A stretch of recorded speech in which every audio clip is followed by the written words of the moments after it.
Hey, Science Seekers, this is Mr. Pfeiffer here. We are interviewing Azur. And Azur is our last contestant for our Google Science projects. We have 6 of them, and this is one of our final interviews.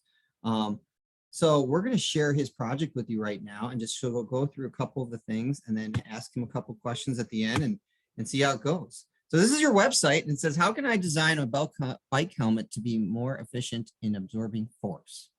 Why is that important?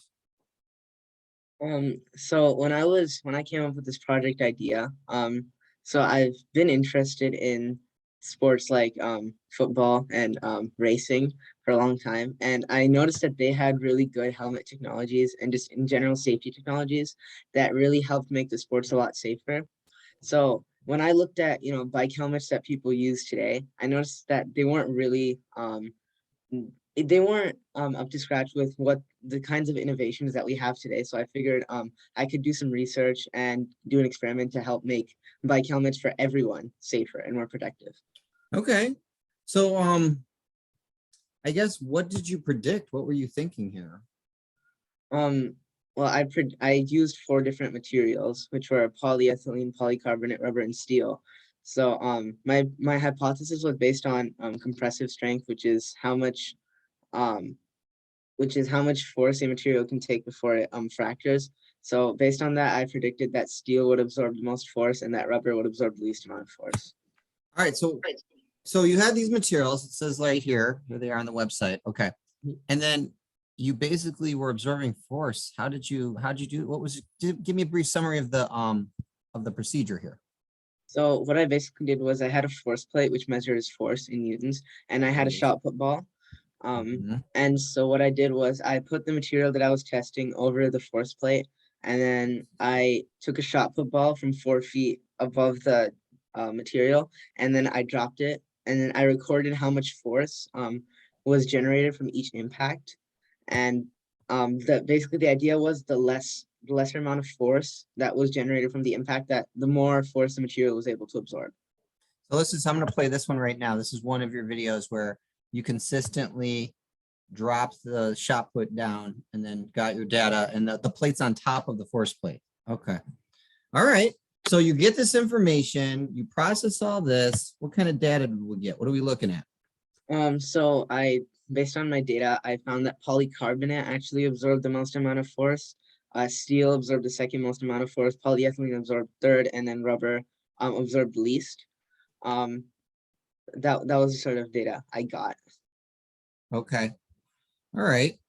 So after taking this data, I think you was it under your application, right? Is that Yeah. where we see that you came up with the design, right? Mm-hmm. Okay. And what's this I'm looking at?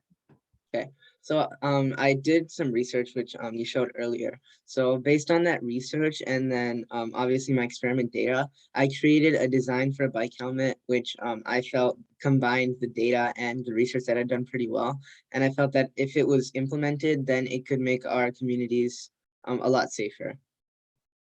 Okay, perfect. So we got 2 questions for you. The first question is, what would you tell an incoming 7th grader that's going to join Magnet about the GSP Google Science projects? What advice would you give to them? So my advice would be for your first year to just keep it simple and to think about something interesting, but not too hard, because I felt that in 7th grade, especially for me, it can be very daunting, the whole prospect of Google Science Project. So don't overwhelm yourself in 7th grade. Really take the time to understand what is expected of you.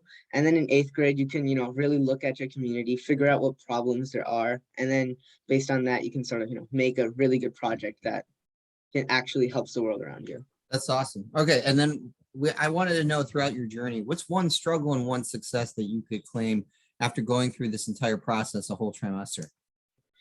So one struggle I would say was creating the sort of sketch that you saw on the website. I used Adobe Illustrator to create that.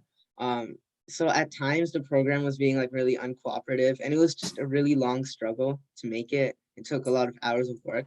But in the end, I felt that was a bit of a success because it really incorporated my research and my experiment data to make something that I felt made my experiment a little unique.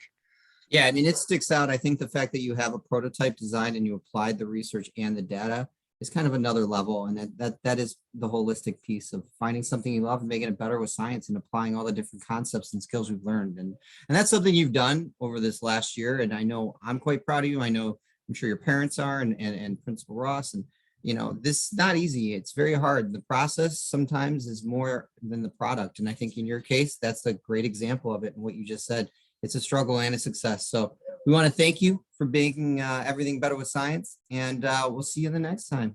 Thanks, Science Seeker. See you later.